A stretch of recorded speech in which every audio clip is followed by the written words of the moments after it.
गुरुर्ब्रह्मा गुरुर्विष्णु गुरुर्देवो महेश्वरा गुरु साक्षात् परम ब्रह्म तस्मै श्री गुरुवे नमः।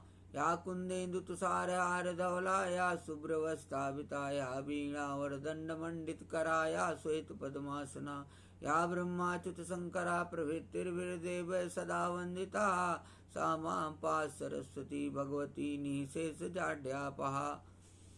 वर्णानां संज्ञानां रसानां छन्दसामपि मंगलानां च कर्तारो वन्दे पाणि विनायको। ओम सर्वमंगलमांगल्ये शिवे सर्वार्थसाधिके शरणे त्र्यंबके गौरी नारायणी नमोस्तुते। ओम जयंती मंगला काली भद्रकाली कपालिनी दुर्गा क्षमा शिवा धात्री स्वाहा सुधा नमोस्तुते।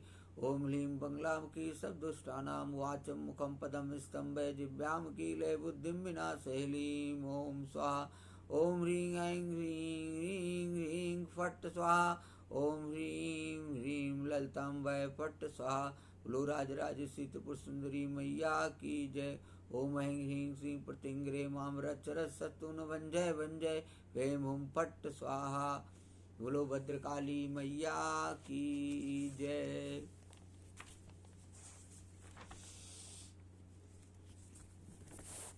ओम भूर्भुवः स्वः तत्सवितुर्वरेण्यं भर्गो देवस्य धीमहि धियो यो न प्रचोदयात्।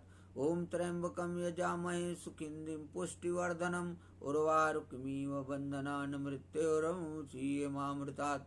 ओम जातवेदस्य सुनाम सोमराति यतो नितहातिवेदा सा न पर्षदः दुर्गाणि विश्वा नायो सिंधुं दुर्तहतग्नि। ओम या 100 अक्षर की गायत्री है। इसमें भूर्भुवः स्वः 3 व्याहृतियां नहीं गिनी जाती हैं।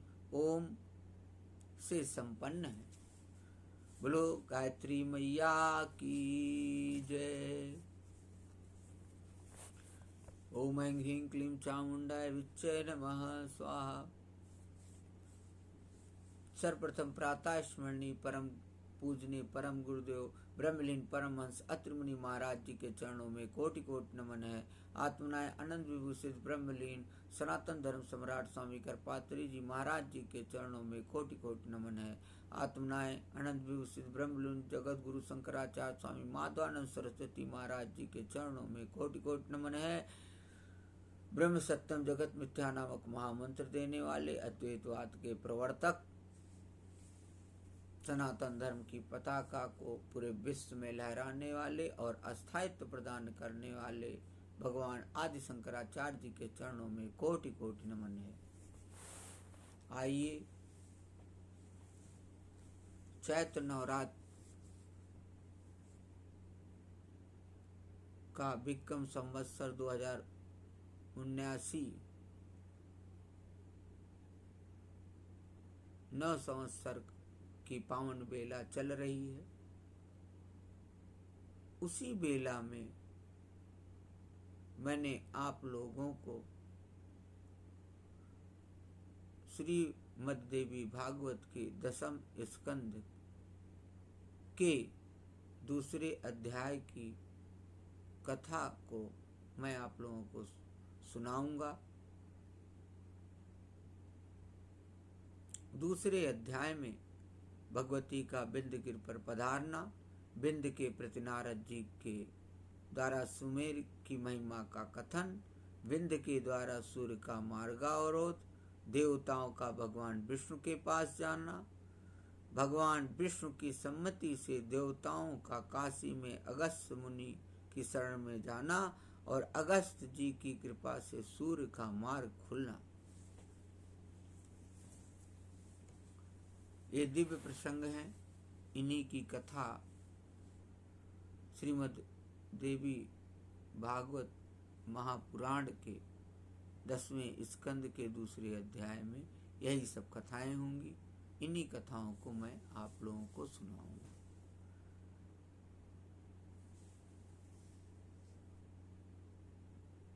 श्री देवी ने कहा, भूमिपाल महाबाहो, मनुजाधिप तुम्हारी प्रार्थना के अनुसार सब कुछ होगा।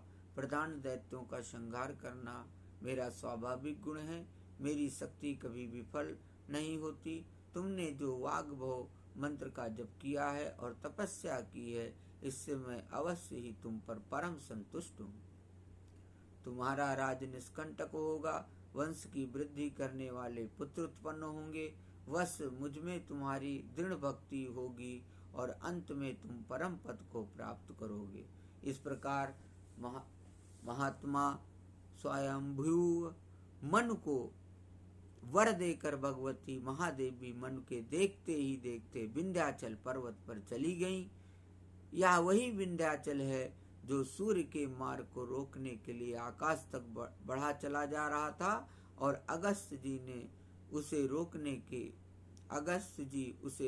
के लिए प्रस्तुत थे।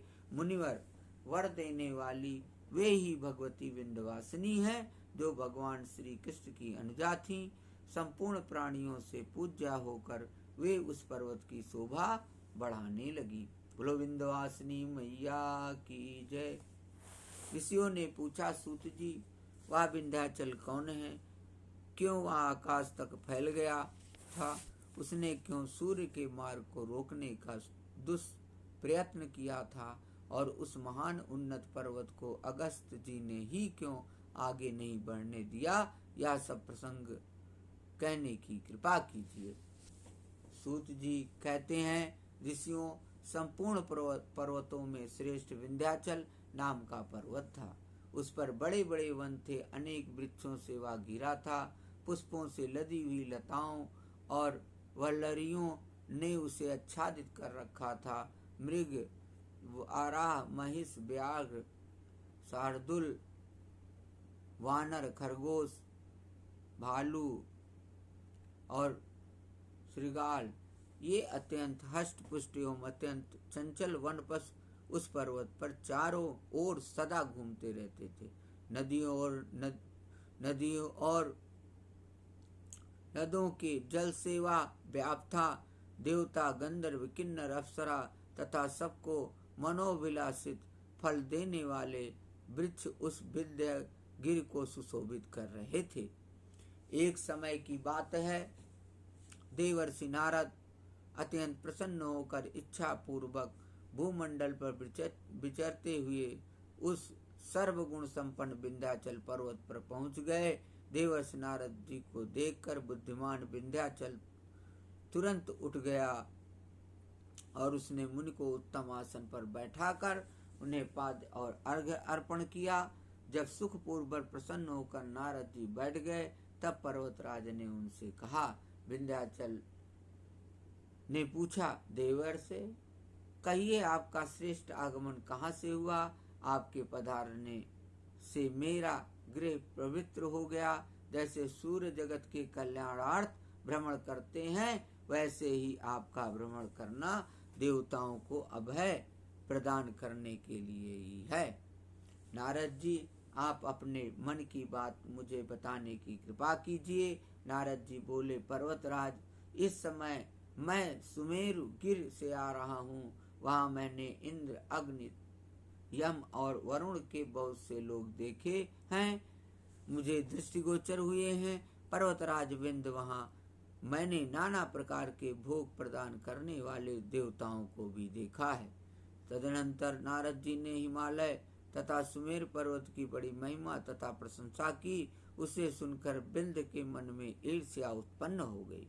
सूत जी कहते हैं, ऋषियों, विंध्यगिरि से मिलकर परम स्वतंत्र देवर्षि नारद जी तो ब्रह्मलोक पधार गए, परंतु विंध्य का मन चिंता से व्याप्त हो गया। कामना और ईर्ष्या से पाप बुद्धि उत्पन्न होती है, अतः विंध्य के मन में दूषित बुद्धि का उदय हो गया।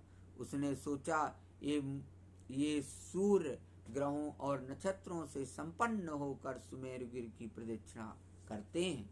इसी प्रकार यह पर्वत अपने को सर्वश्रेष्ठ मानता है। अब मैं अपने ऊंचे श्रृंगों से इस सूर्य के मार्ग को रोक दूंगा, तब देखूंगा कि रुके हुए ये सूर्य किस प्रकार उसकी परिक्रमा करते हैं।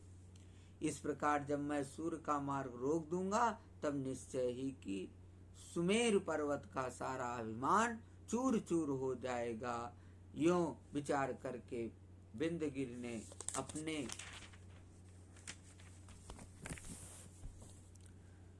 शिखरों को आकाश तक फैलाया। वह महान उतुंग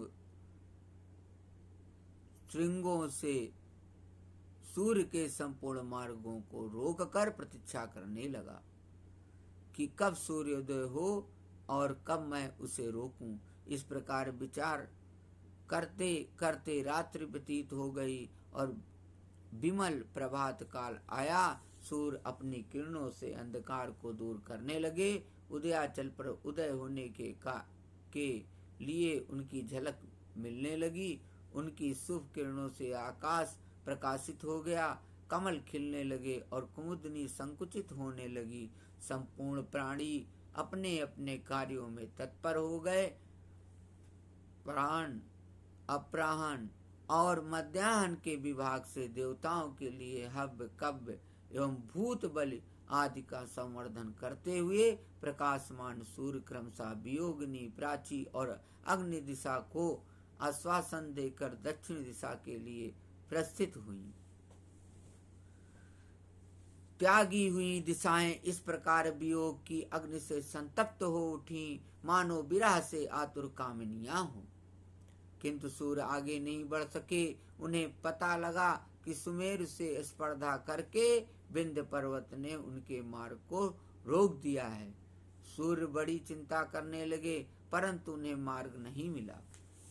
इस प्रकार जब सूर्य रुक गए, तब जगत स्वाहा और स्वाधाकार से रहित हो गया। पश्चिम और दक्षिण के प्राणी निद्रा में व्याप्त थे, क्योंकि उनके लिए अभी रात्रि ही चल रही थी। ऐसे ही पूर्व और उत्तर के प्राणी सूर्य के तीक्ष्ण ताप से दग्ध हो रहे थे। उस समय कितने ही प्राणी मृत्यु को प्राप्त हो गए, कितने ही नष्ट हुए और कितनों के अंग भंग हो गए। इस प्रकार प्रजा के लिए असमय में ही विनाश का काल उपस्थित हो गया। समस्त जगत में हाहाकार मच गया। पितरों के सब श्राद्ध तर्पण बंद हो गए। सूत जी कहते हैं, ऋषियों, इस प्रकार जगत के उपद्रव ग्रस्त हो जाने पर इंद्र प्रभृति संपूर्ण देवता ब्रह्मा जी को अपना प्रधान बनाकर भगवान शंकर की शरण में आए। तदनंतर भगवान शंकर की सम्मति से इंद्र और ब्रह्मा सहित संपूर्ण देवता रुद्र को आगे करके कांपते हुए भगवान विष्णु के पास वैकुंठ लोक में पहुंचे। सूत जी कहते हैं, ऋषियों देवताओं ने वैकुंठ में जाकर लक्ष्मीकांत देवाधिदेव भगवान श्री हरि के दर्शन किए। उस समय कमल के समान नेत्र वाले जगत गुरु भगवान विष्णु अपनी दिव्य शक्ति और महालक्ष्मी के साथ शोभा पा रहे थे। देवताओं ने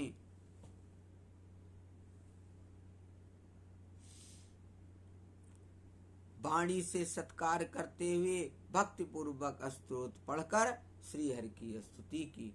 देवता बोले, विष्णु रमेश आपकी जय हो। आप आदि महापुरुष एवं सबके पूर्वज हैं। दैत्यारे आप कामदेव के पिता, अखिल कामनाओं के फल प्रदान करने वाले तथा गोविंद नाम से प्रसिद्ध हैं। आप महावराह एवं महायज्ञ का रूप धारण कर चुके हैं। महाविष्णु आप धुरेश तथा जगत की उत्पत्ति के आदि कारण हैं। आपने मत्स्य अवतार धारण करके वेदों का उद्धार किया। जगत प्रभु सत्यव्रत में अटल रहने वाले मत्स्य रूपधारी आप श्री हरि के लिए नमस्कार है। देवताओं का कार्य सिद्ध करने वाले दया सागर दैत्यारे आपकी जय हो। अमृत की प्राप्ति कराने वाले प्रभु आप कूर्म रूपधारी को नमस्कार है। आदि दैत्य हिरण्याक्ष का वध करने के लिए सूकर रूपधारी आप भगवान की जय हो। पृथ्वी का उद्धार करने के लिए उद्योगशील आप भगवान वाराह को नमस्कार है, जिन्होंने नरसिंह अवतार धारण करके महान दैत्य हिरण्यकशिपु को नखों से विदीर्ण कर दिया।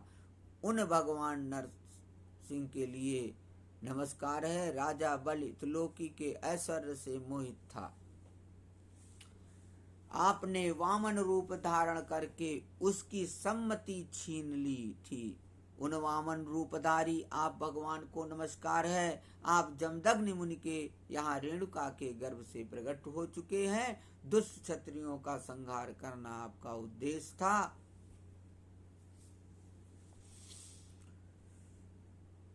कार्तवीर से आपकी घोर शत्रुता थी। आपके उस परशु रामावतार को नमस्कार है। पुलस्य नंदन दुराचारी रावण के सिर काटने में परम कुशल तथा अनंत पराक्रमी आप भगवान दाशरथ राम को नमस्कार है।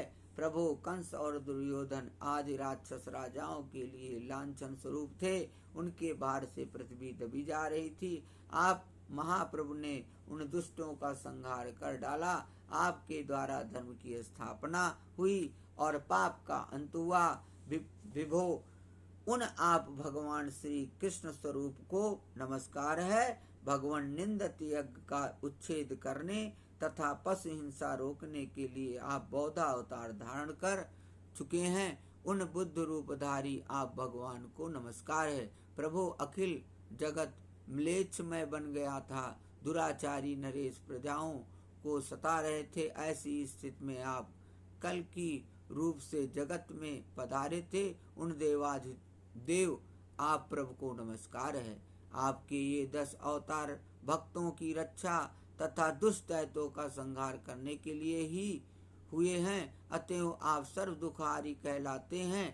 भक्तों का संकट दूर करने के लिए ही आपने मोहिनी नामक स्त्री तथा जल जंतुओं का रूप धारण किया था। आपकी जय हो। प्रभु आपके अतिरिक्त दूसरा कौन दया सागर हो सकता है। इस प्रकार देवाधिदेव पीताम्बरधारी भगवान श्री हरि की स्तुति करके उन सभी प्रधान देवताओं ने भक्ति पूर्वक भगवान को साष्टांग प्रणाम किया। उनकी स्तुति सुनकर गदा धारण करने वाले भगवान पुरुषोत्तम प्रसन्न हो गए। हर्ष प्रकट करते हुए उन्होंने उपस्थित समस्त देवताओं से कहा, स्तुति से प्रसन्न हूँ। अब तुम्हें मन में संताप नहीं करना चाहिए। मैं तुम्हारे अत्यंत दुसह दुख को दूर कर दूंगा। देवताओं, तुम मुझ में परम दुर्लभ वर मांग लो। इस स्तुति के फलस्वरूप मैं परम प्रसन्न होकर तुम्हें वर देने के लिए उद्यत हूँ। देवताओं, जो मनुष्य प्रातः काल उठकर इस प्रकार अस्तवन का पाठ करेगा, उसकी मेरे प्रति अपार श्रद्धा होगी और शोक कभी भी उसका स्पर्श नहीं कर सकेगा। दरिद्रता उसके घर पर आक्रमण न कर सकेगी। उसे किसी प्रकार की व्याधि नहीं होगी। बेताल ग्रह और ब्रह्म राक्षस उसे नहीं सता सकेंगे। वात, पित्त और कफ संबंधी बीमारियों से वह ग्रसित न हो। कभी भी उसकी अकाल मृत्यु नहीं होगी। उसकी संतान दीर्घजीवी होगी। इस स्तोत्र का पाठ करने वाले पुण्यात्मा पुरुष के गृह में सुख आदि भोग की सभी सामग्रियां सदा उपस्थित रहेंगी। अधिक कहने से क्या प्रयोजन। यह स्तोत्र संपूर्ण अर्थों का परम साधक है। इस स्तोत्र का पाठ करने से मनुष्यों के लिए भुक्ति और मुक्ति सुलभ रहेगी। देवताओं, तुम्हें जो दुख हो उसे संदेह छोड़कर बतलाओ। मैं तुम्हारा दुख दूर करने के लिए प्रस्तुत हूँ। इस प्रकार भगवान श्री हरि के वचन सुनकर देवताओं का मन प्रसन्नता से भर गया। वे पुनः भगवान वृषा कप से